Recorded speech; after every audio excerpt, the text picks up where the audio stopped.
ข่าวมีที่มาทุกข่าวมีเรื่องราวทุกข่าวมีเบื้องหลังทุกความคิดเห็นและความเป็นไปติดตามได้ในรายการเก็บข่าวมาคุยทุกวันจันทร์ถึงศุกร์ทางสวทแพร่ FM 91 เมกะเฮิรตซ์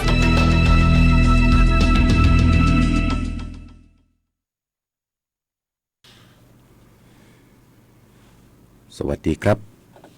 พ่อแม่พี่น้องคนฟังที่เคารพรักทุกท่านกลับมาพบปะกันนะครับจงเวลาของรายการเก็บข่าวมาคุยพบปะคุยกันในช่วงเจ้าของวันจันทร์นะครับวันนี้วันจันทร์วันที่2เดือนกุมภาพันธ์2569นะครับก็ติดตามข้อมูลข่าวสารจากทางรายการนะไปจนฮอดเวลา 9 โมงนะทุกเจ้าวันจันทร์นะครับถึงเจ้าวันพัดนะรายการเก็บข่าวมาคุยก็ติดตามรับฟังกันทางที่นี้นะครับทางสถานีวิทยุกระจายเสียงแห่งประเทศไทยจังหวัดแพร่คลื่นความถี่ 91 เมกะเฮิรตซ์แล้วก็ติดตามรับฟังรับชมกันทางเพจสวทแพร่นะครับเฟซบุ๊กไลฟ์ครับในช่วงเจ้าวันนี้นะครับรายการเก็บข่าวมาคุยในช่วงที่2จะเป็นช่วงของหัวหน้าส่วนราชการพบประชาชนนะครับก็เนื่องจากที่ทางท่านผู้ว่าราชการจังหวัดแพร่ท่านสมชัยเลิศประสิทธิพันธ์นะครับท่านได้อนุมัติโครงการที่จะให้หัวหน้าส่วนราชการแล้วก็ตั้งอำเภอนะครับก็เข้ามาพบปะคุยกับพ่อแม่พี่น้องประชาชนก็ฟังกันนะครับซึ่งก็จะนำข้อมูลข่าวสารที่ค่อนข้างจะหลากหลายทุกกระทรวงทบวงกรมนะครับพยายามที่จะประสานเปิ้นมามาคุยกับพ่อแม่พี่น้องคนฟังครับก็ในช่วงที่2ในวันนี้นะครับพบปะกับทางสำนักงานเกษตรจังหวัดแพร่ก็จะมาคุยกันโดยเฉพาะวันนี้นะครับเป็นวันสำคัญวันเกษตรแห่งชาตินะครับแล้วก็ในเรื่องของมาตรการที่จะต้องบังคับให้พ่อแม่พี่น้องประชาชนโดยเฉพาะเกษตรกรนะครับหยุดเผาลดฝุ่นเพิ่มรายได้แล้วก็มีกิจกรรมคลินิกเกษตรเคลื่อนที่กันตัวนะครับก่อนที่เขาจะไปกันที่5นะครับผมก็มีคลิป3นาทีเอามาฝากกับพ่อแม่พี่น้องนะครับทุกเจ้าวันจันทร์ถึงเจ้าวันพัด3-4 วันด้วยกันนะครับจันทร์อังคารพุธพฤหัสศุกร์ไปติดตามในส่วนของคลิป3นาทีกับอัยการแผ่นดินกันก่อนก็แล้วกันครับ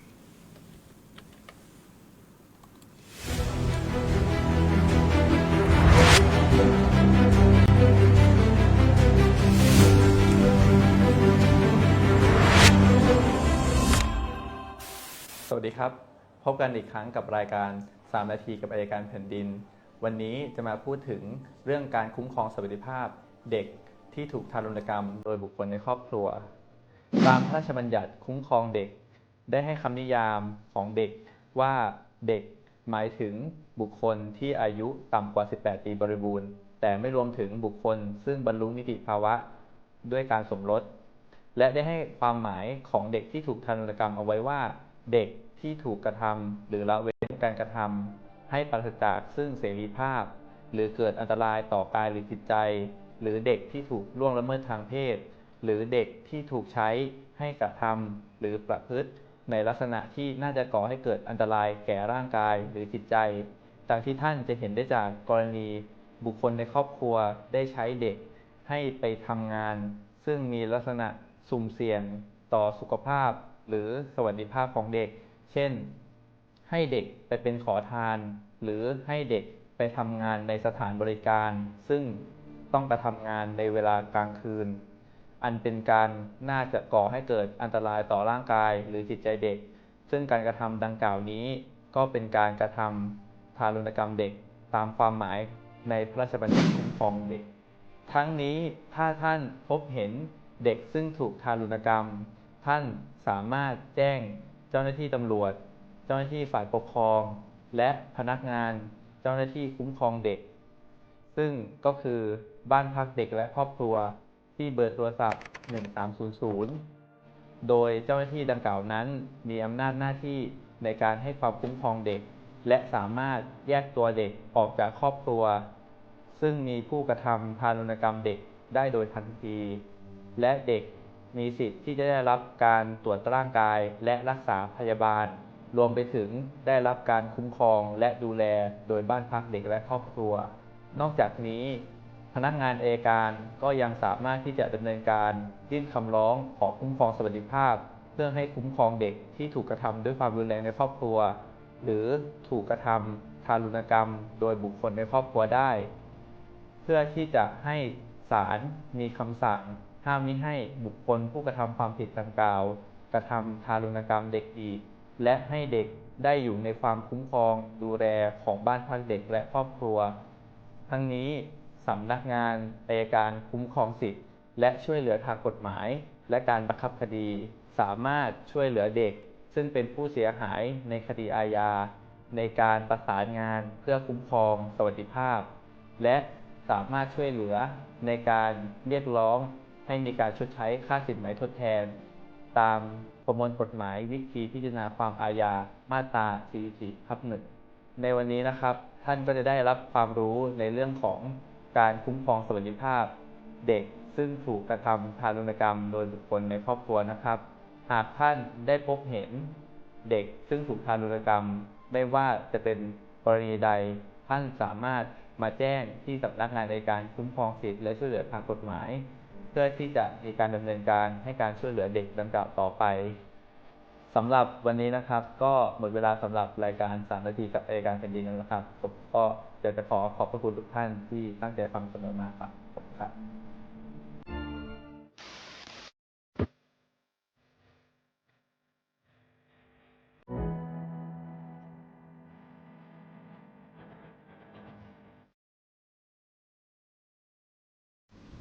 ก็ผ่านกันไปคลิป3 นาทีกับอัยการแผ่นดินนะครับซึ่งก็จะมีให้ได้ติดตามกันนะทุกเจ้าวันจันทร์อังคารพุธพัดนะครับก็ตะกี้นี้พอFacebook นะครับแชร์กันออกไปนะขอขอบคุณนะครับผู้ที่ติดตามนะคุณต้นน้ำปรมินทร์นิรโสนะครับปุ้นอยู่สุราษฎร์ธานีนะครับเปิ้นก็บอกว่าเสียงภาพชัดเจนนะก็ขอขอบคุณตัวนะครับที่คอมเมนต์กันเข้ามาครับก็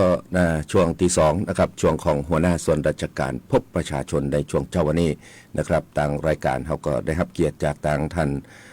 ซอยเพชรตันติรัตนานนท์นะครับเกษตรจังหวัดแพร่ก็บอกว่า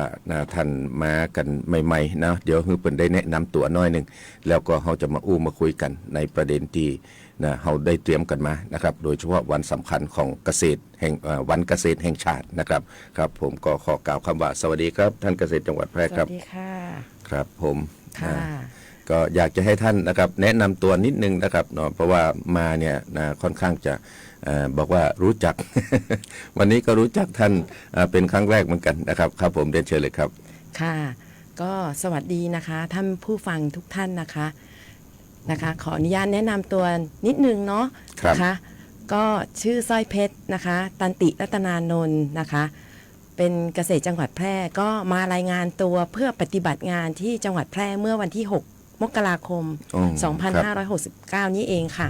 ก็จะครบ1 เดือนแล้วค่ะ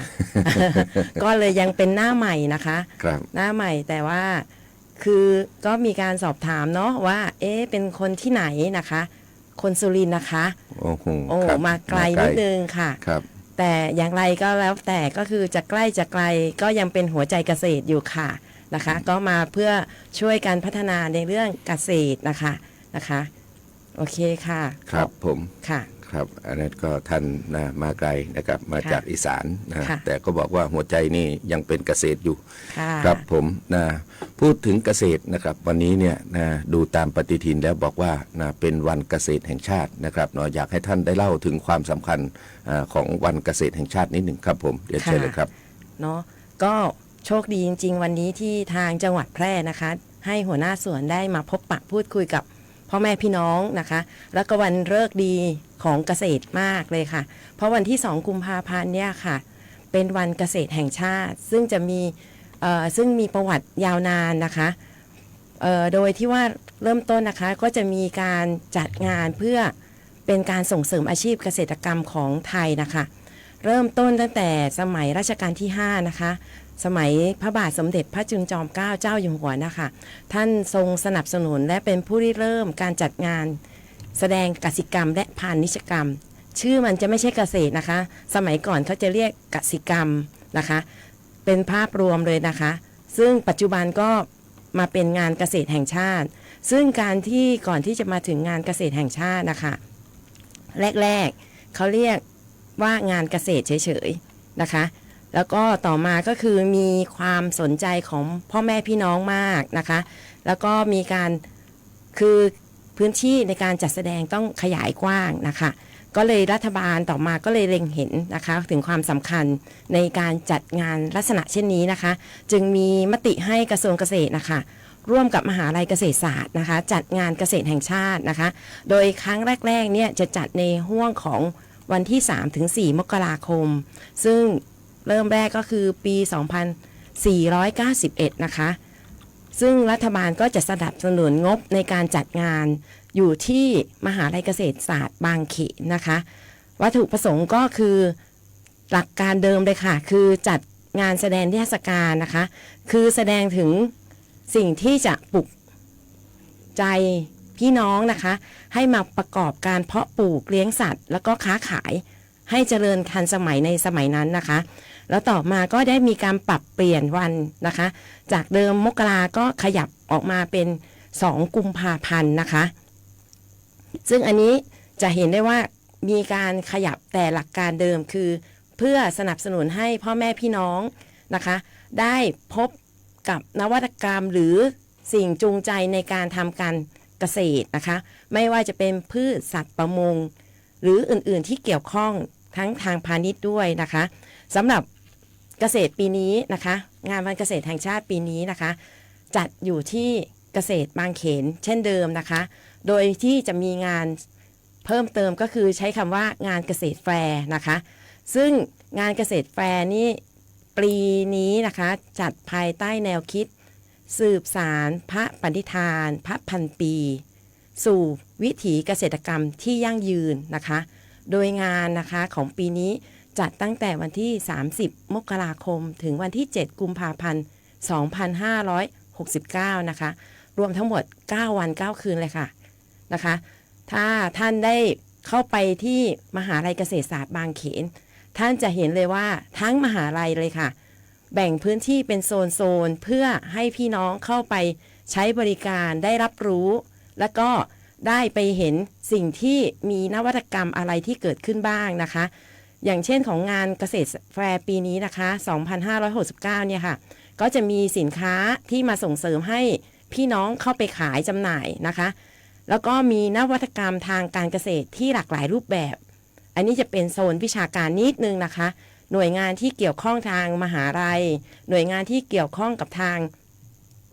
รัฐภาครัฐนะคะเข้าไปร่วมแสดงแล้วก็มีโซนต้นไม้ดอกไม้ไม้ประดับ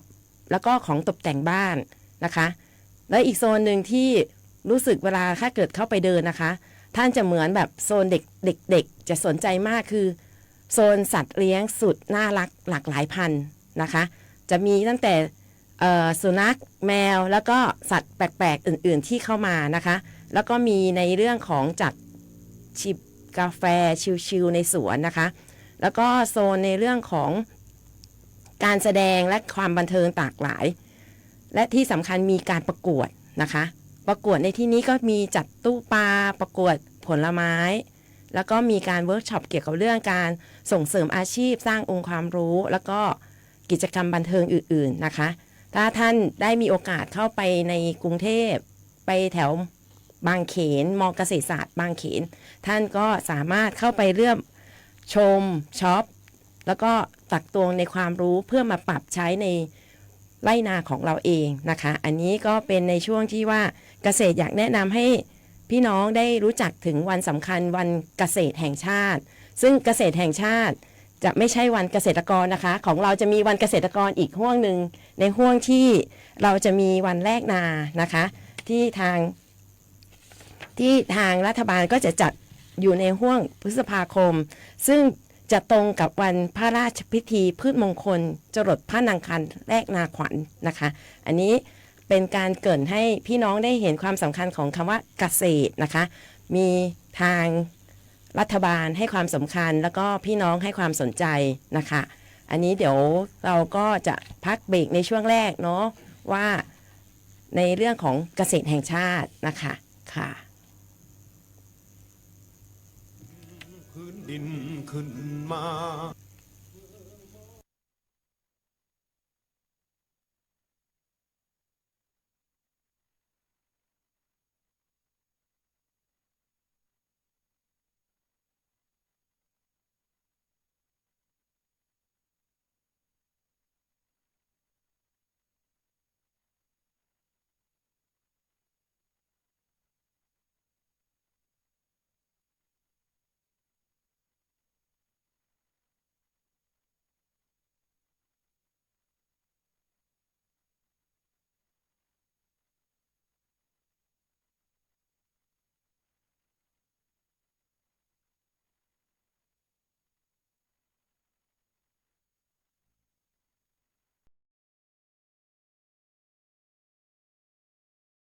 ข่าวไทย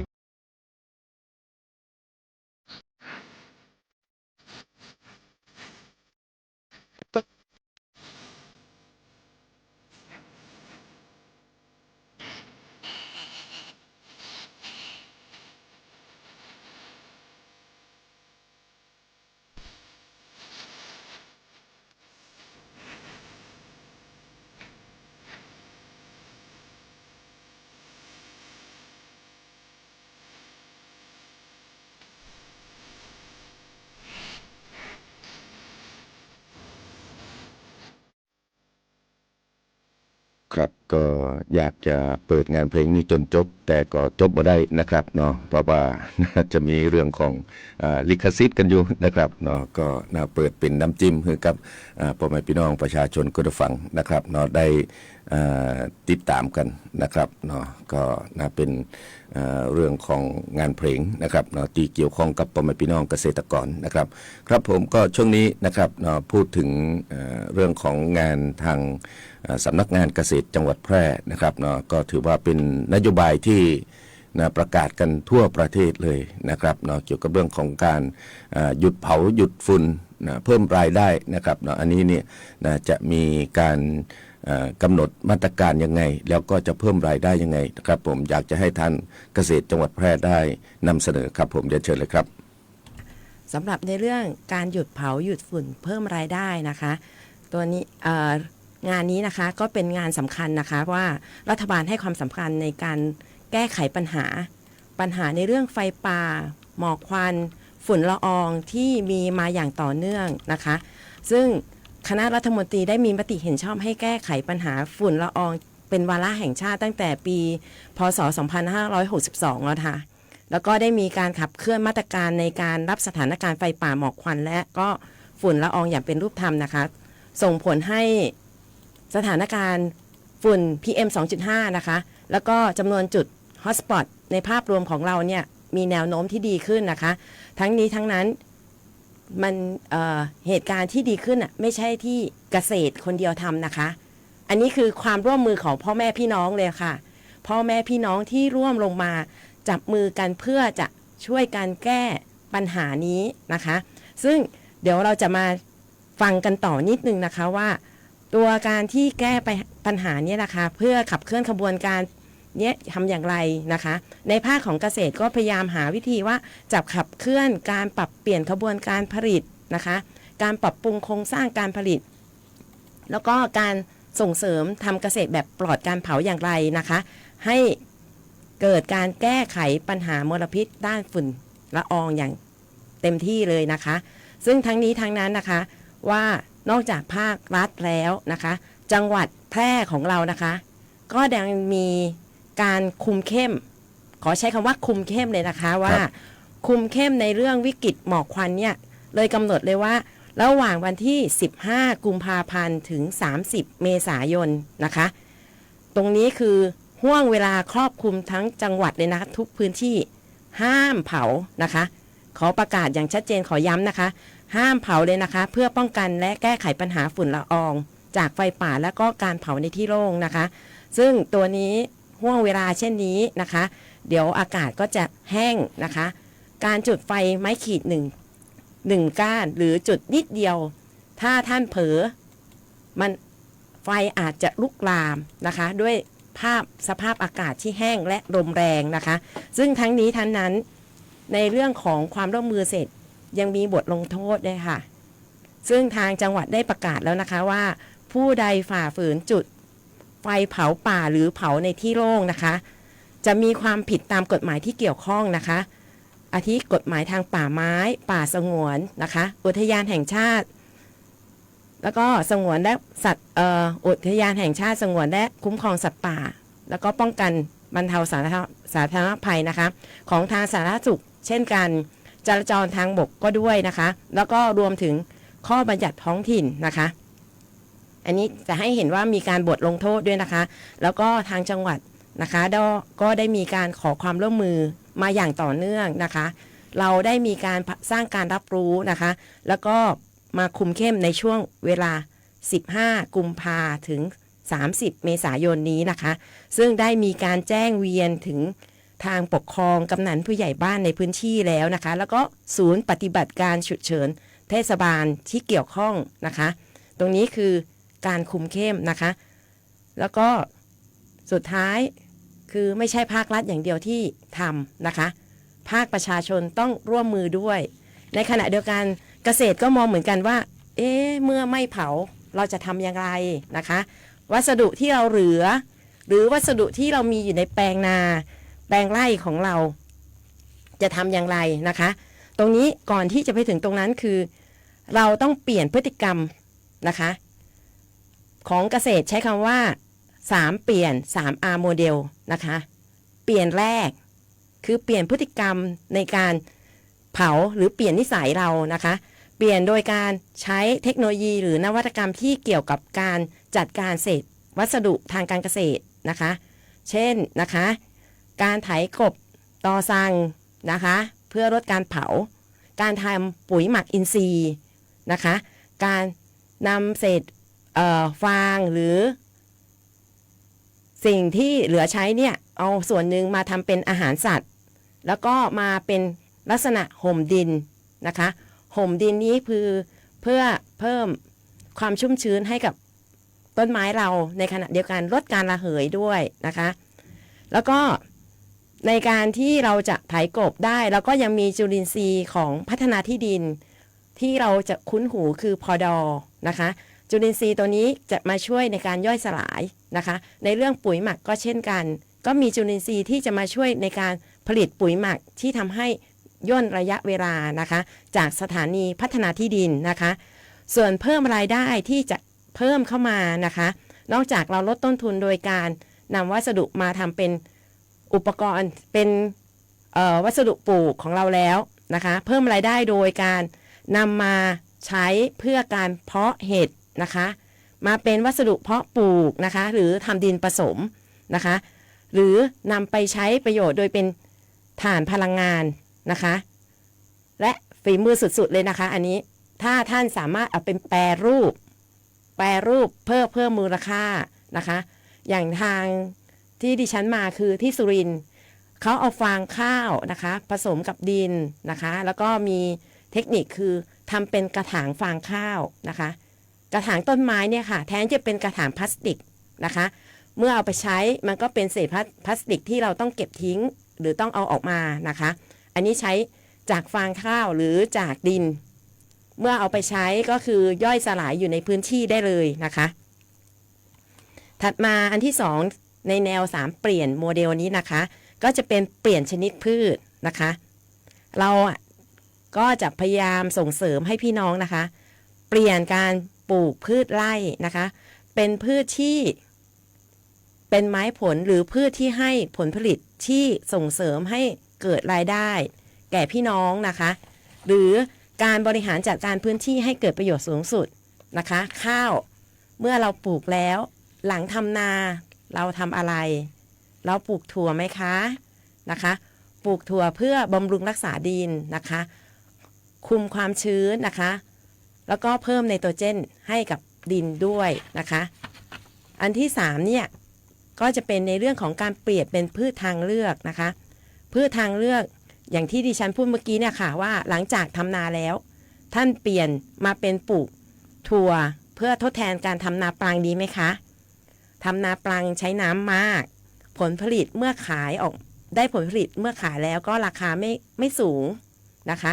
ก็เปลี่ยนมาเป็นพืชตระกูลถั่วนะคะหรือท่านมีแบ่งส่วนหนึ่งมาเป็นผักเพื่อสำหรับในการใช้บริโภคในครัวเรือนก็ได้นะคะอันนี้คือ 3R 3 เปลี่ยน 3R โมเดลของกรมส่งเสริมที่เรามาช่วยเพื่อจะให้พี่น้องเมื่อไม่ได้เผาแล้วเราทำให้เกิดประโยชน์อย่างไรนะคะถัดมาก็จะมีในเรื่องของวัน Green Grand Day นะคะอันนี้คือของเกษตรนะคะจะมีการจัดวันเพื่อจะสร้างการเรียนรู้ก็สร้างแรงจูงใจ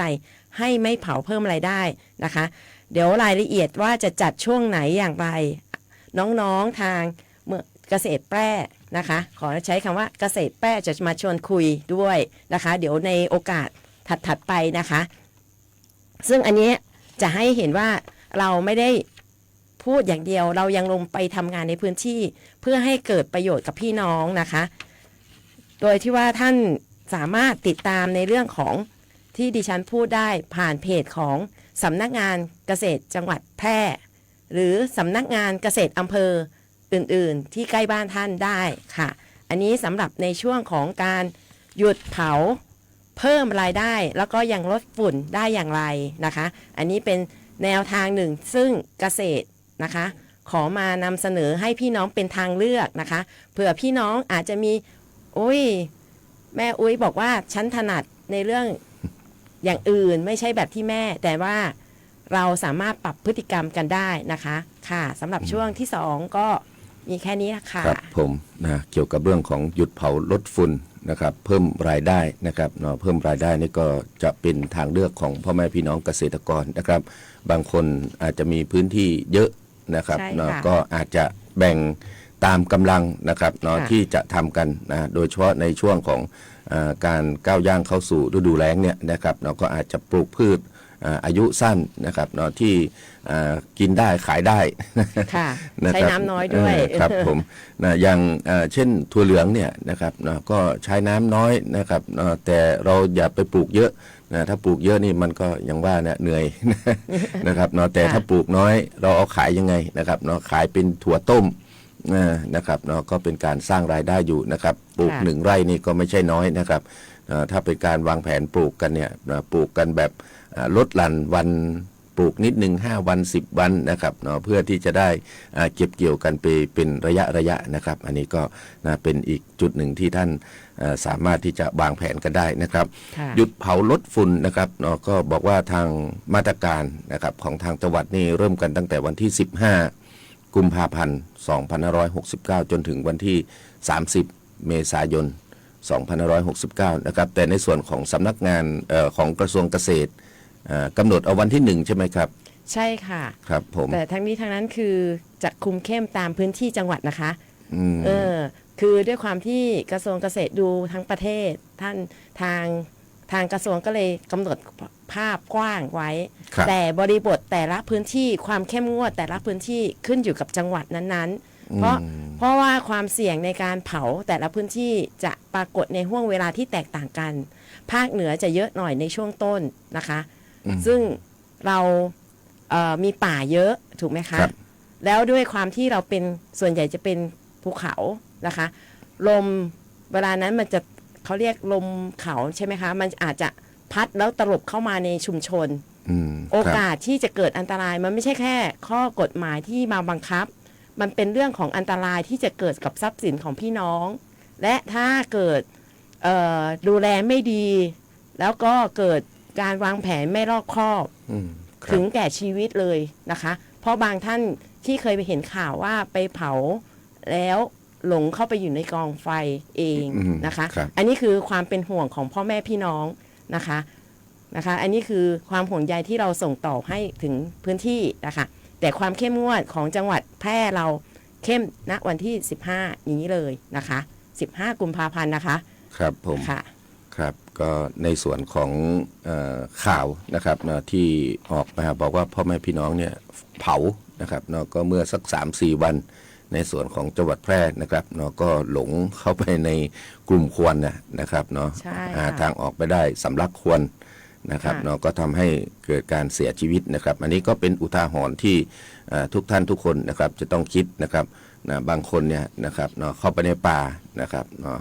เข้าไปในป่านี่อย่างเช่นป่าอุทยานป่าอะไรเนี่ยก็เป็นเรื่องที่ผิดกฎหมายกันอยู่แล้วนะครับเนาะ ใช่ค่ะ เข้าไปทำมาหากินท่านก็อย่าจุดนะครับเนาะอย่างท่านไปเก็บผักก็ตั้งใจเถอะนะไปเก็บผัก ก็จะมาขายก็ขาย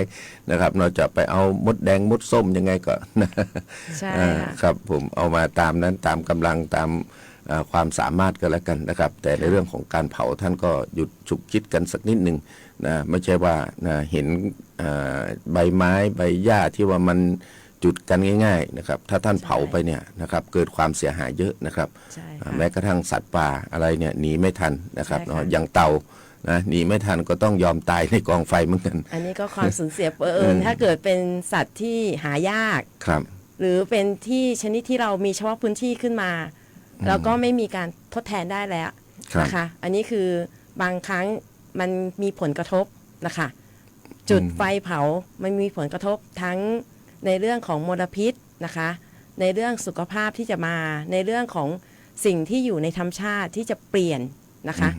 เปลี่ยนในที่เปลี่ยนในทางลบด้วยไม่ใช่เปลี่ยนในทางบวกนะคะ อันนี้ก็เลยเป็นสิ่งที่ว่ามันเป็นเรื่องเล็กๆน้อยๆแต่อยากให้ทุกคนย้ำและให้ความสำคัญในเรื่องนี้มากๆนะคะ ครับผมครับก็นะไปกันอีกหนึ่งประเด็นนะครับเกี่ยวกับเรื่องของกิจกรรมคลินิกเกษตรเคลื่อนที่นะครับนะอันนี้นี่จะไปที่ไหนยังไงมีกิจกรรมอะไรที่จะประชาสัมพันธ์ให้กับพ่อแม่พี่น้องประชาชนได้เข้าไปมีส่วนร่วมครับผมเรียนเชิญเลยครับ ค่ะ ก็ในประเด็นเรื่องคลินิกเกษตรเคลื่อนที่นะคะก็เป็นโครงการคลินิกเกษตรเคลื่อนที่ในพระราชานุเคราะห์ สมเด็จพระบรมโอรสาธิราชสยามกุฎราชกุมารนะคะซึ่งของจังหวัดแพร่จะจัดในไตรมาส2นะคะที่โรงเรียนบ้านใหม่สมบัติทวีประชาสรรค์นะคะอยู่ที่หมู่7นะคะตำบลวังชิ้นอำเภอวังชิ้นจังหวัดแพร่จัดในวันที่19กุมภาพันธ์ที่จะถึงนี้นะคะซึ่งโรงเรียนเนี่ยค่ะท่านอาจจะสงสัยว่าอยู่แถวไหนอยู่ตรงไหนนะคะอยู่ติดกับสาธารณสุขอำเภอวังชิ้นใกล้ๆกับที่ทำการปกครองอำเภอวังชิ้นนะคะถ้าท่านเคยไปที่ปกครองวังชิ้นเสร็จเดินออกมานิดนึงก็เป็นสาธารณสุขอำเภอแล้วก็ถัดมาก็คือโรงเรียนที่เราจะไปจัดนะคะซึ่งในการจัดเนี่ยไม่ใช่เกษตรนะคะไม่ใช่เกษตรหน่วยงานเดียวนะคะเป็นหน่วยงานภาคีและหน่วยงานที่มีใจอยากไปให้บริการพ่อแม่พี่น้องนะคะซึ่งตอนนี้นะคะเราได้รับการตอบรับเข้ามาหลากหลายมากนะคะซึ่งขอแนะนำนิดนึงนะคะว่าถ้าท่านไปในงานนะคะ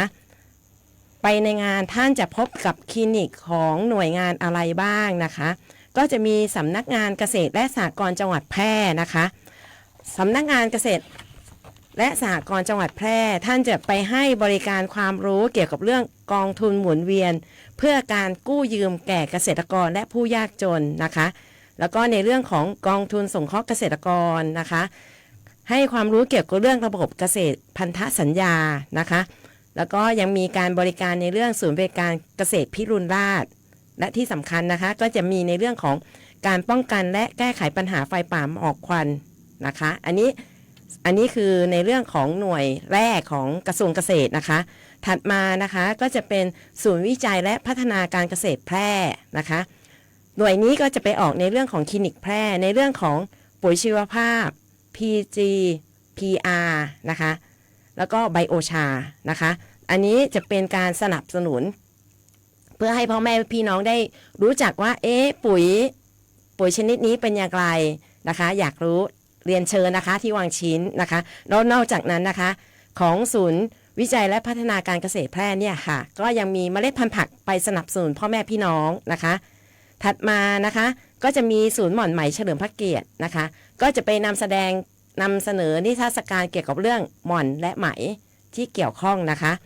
แล้วก็ศูนย์วิจัยศูนย์เมล็ดพันธุ์ข้าวแพร่นะคะอันนี้ก็จะไปให้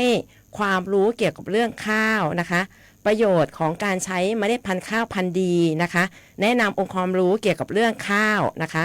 แล้วก็ยังมาเน้นย้ำเกี่ยวกับเรื่องหยุดเผาเช่นกันท่านจะเห็นได้ว่า เรื่องการหยุดเผาไม่ใช่เกษตรหน่วยเดียวนะคะที่ดำเนินการนะคะ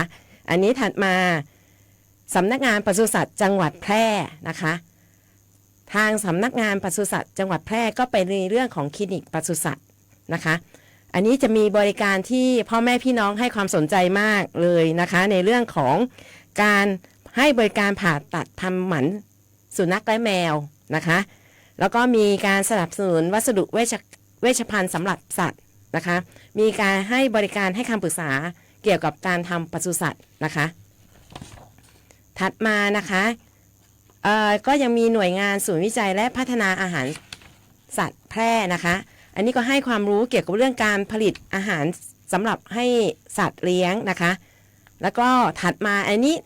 หน่วยงานนี้เป็นเรื่องกฎหมายนิดนึงนะคะ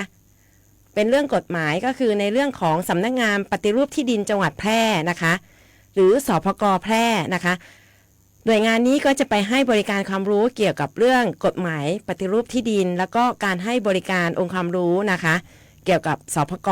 นะคะในเรื่องของตรวจบัญชีนะคะสำนักงานตรวจบัญชีสหกรณ์แพร่นะคะท่านทำงานทำเกษตรหรือท่านลงทุนแล้วทางสำนักงานตรวจบัญชีเนี่ยค่ะจะสอนวิธีการทำบัญชีรายรับรายจ่ายในครัวเรือนบัญชีรายรับรายจ่ายต้นทุนอาชีพแล้วก็แอปสมาร์ทมีนะคะอันนี้ก็จะเห็นน้ำจิ้มให้แล้วกันเนาะว่าประมาณนี้นะคะอันนี้ยกตัวอย่างในเรื่องของสังกัดกระทรวงเกษตรนะคะมีประมงนะคะประมงก็จะไปสนับสนุนพันธุ์ปลามีการยางแห่งประเทศไทยนะคะอันนี้ของเกษตรก็ไปร่วมด้วยนะคะถัดมาขอเป็นลักษณะของเครือข่ายนะคะที่ไม่ใช่สังกัดกระทรวงเกษตรแต่เป็นเครือข่ายที่ไปร่วมให้บริการอย่างเช่นมหาวิทยาลัยแม่โจ้แพร่เฉลิมพระเกียรตินะคะก็จะไปให้ความรู้เกี่ยวกับเรื่องอนุรักษ์และใช้ประโยชน์จากพืชในท้องถิ่นนะคะสำนักงานพลังงานจังหวัดแพร่ก็จะไปให้ความรู้เกี่ยวกับเรื่องอนุรักษ์พลังงานและพลังงานทดแทนนะคะแล้วก็มีสถานีเรดาร์ฝนหลวงร้องกวางนะคะที่จะเข้าไปนะคะในเรื่องของโรงพยาบาลส่งเสริมสุขภาพที่จะเข้าไปร่วมให้บริการเช่นกันและหน่วยงานในเรื่องของวิชาการนะคะสถาบันการจัดการเทคโนโลยีและนวัตกรรมเกษตรสวทช.นะคะอันนี้จะไปให้เทคโนโลยีที่เกี่ยวข้องเลยนะคะแล้วก็ในเรื่องของหน่วยที่เกี่ยวข้องที่ขาดไม่ได้ในเรื่องศูนย์ส่งเสริมการเรียนรู้อำเภอวังชิ้นนะคะร่วมให้บริการเช่นกันนะคะเทศบาลตำบลวังชิ้นนะคะแล้วก็ในเรื่องของทางเรื่องการเงินนะคะก็จะมีธกส.เข้าไปร่วมด้วยนะคะในเรื่องของพาณิชย์ก็ไปเช่นกันก็จะมีธงฟ้าเข้าไปนะคะ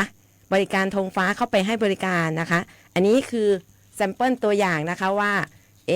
เกษตรเขียนว่าคลินิกเกษตรแต่ไม่ใช่เกษตรอย่างเดียวนะคะเป็นหน่วยงานภาคีที่จะไปให้บริการ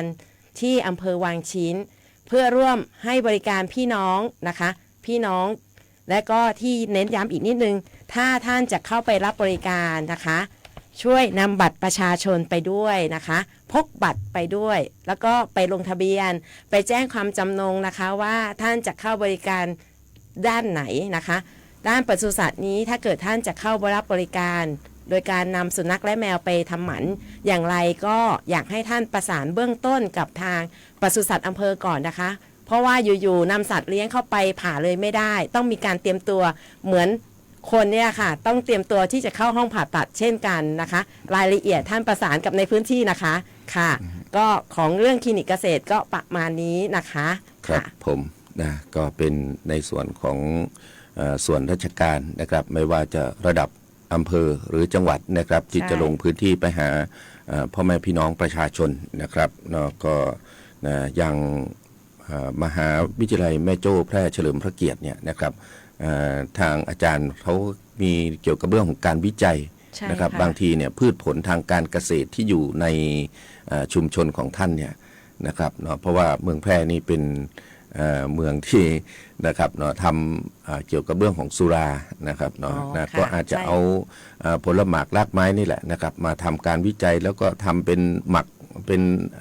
ทำหมักแล้วก็ทำเป็นสาโทเป็นอะไรนะครับเนาะใช่ค่ะเป็นเหล้า GI ด้วยนะคะของแพร่เนี่ยค่ะ นะ ค่ะ แล้วก็อย่างอำเภอรองก็มีส้มโอ ใช่ค่ะ ส้มโอขาว ค่ะ นะครับอันนี้ก็เอามาทำได้นะครับ ซึ่งก็เป็นเรื่องของเศรษฐกิจแหละนะครับเนาะ ค่ะ นะอันนี้นะแล้วก็ทางวังชิ้นนี่ก็ส้มนะครับเนาะ ใช่ เป็นส่วน ค่ะ ใหญ่ ค่ะ นะครับเนาะอันนี้ก็กำลังผลผลิตกำลังออกได้ไงเนี่ยนะครับเนาะ ใช่ค่ะ ช่วงนี้นะแล้วก็จะมีพืชผลอันอื่น ๆด้วยนะครับเนาะอย่างเช่นทุเรียนนะก็มีนะครับเนาะถ้าท่านจะไปปรึกษาว่าอย่างทุเรียนแถวแม่จอกเนี่ยนะครับเนาะก็จะอยู่บนเขานะครับเนาะท่านจะตกแต่งเสริมเติมยังไงนะครับเนาะจะใช้ปุ๋ยใช้อะไรเพิ่มเติมช่วยให้พืชเนี่ยนะครับเนาะมันเจริญเติบโตแล้วก็ผลิดอกออกผลมาได้เป็นอย่างดีเนี่ยนะครับก็คงจะต้องมาปรึกษาบ้างก็ได้นะครับเนาะ ค่ะ นะไปที่อะไรนะครับโรงเรียน บ้านใหม่ค่ะ บ้านใหม่ค่ะ ครับผมโรงเรียนบ้านใหม่นี่ก็อยู่วัดบ้านใหม่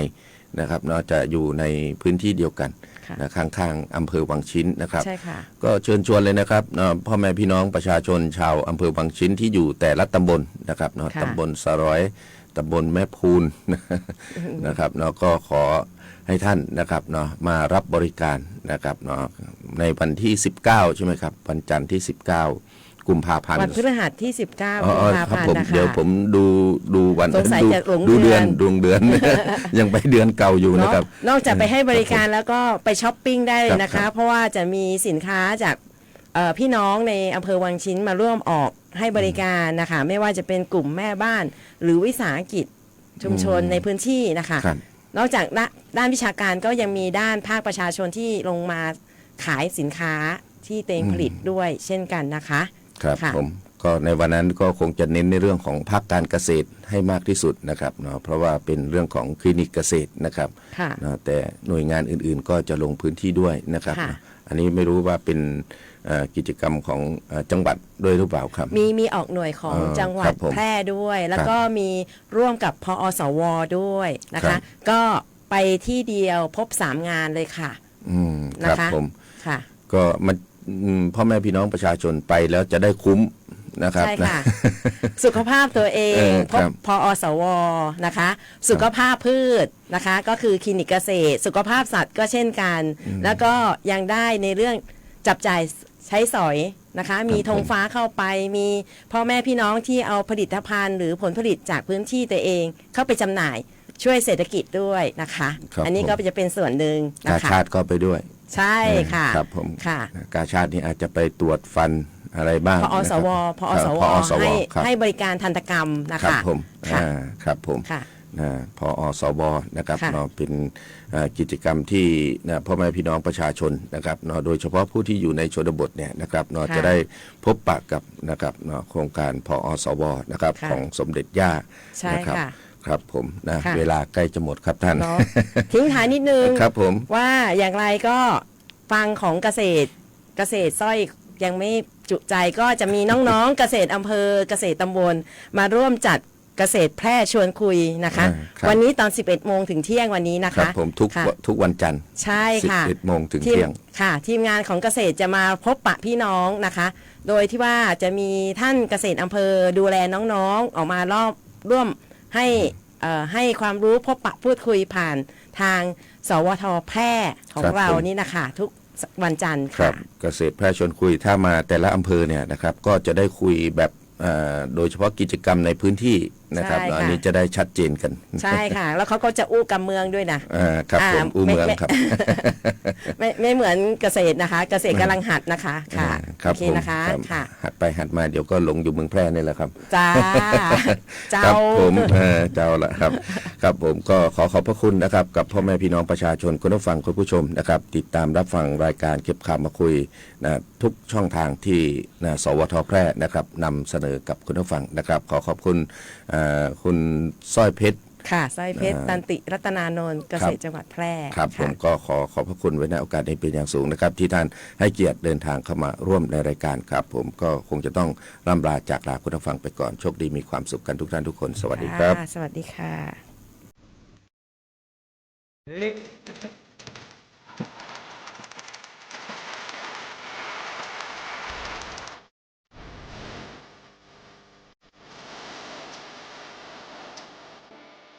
เก้ายางแก่สุดโสมเสียหายคือผลผลิตน้อย การยางแห่งประเทศไทยสนับสนุนปลูกแตนด้วยยางพันธุ์ดีไร่ละ 20,000 บาท และปลูกแตนด้วยพืชอื่นไร่ละ 12,000 บาท แค่เป็นเกษตรกรที่ขึ้นทะเบียนกับกยท.มีส่วนบนพื้นที่ดินถูกกฎหมายเก้ายางอายุเกิน25 ปียื่นกำขอได้ตามสิทธิ์เลือกรูปแบบปลูกแตนทั้งปลูกยางพันธุ์ดีไม่ยืนต้นเศรษฐกิจหรือสวนยางยั่งยืนมีเงินทุนพร้อมช่วยเหลือติดต่อได้ที่054 069 605 การยางแห่งประเทศไทยจังหวัดแพร่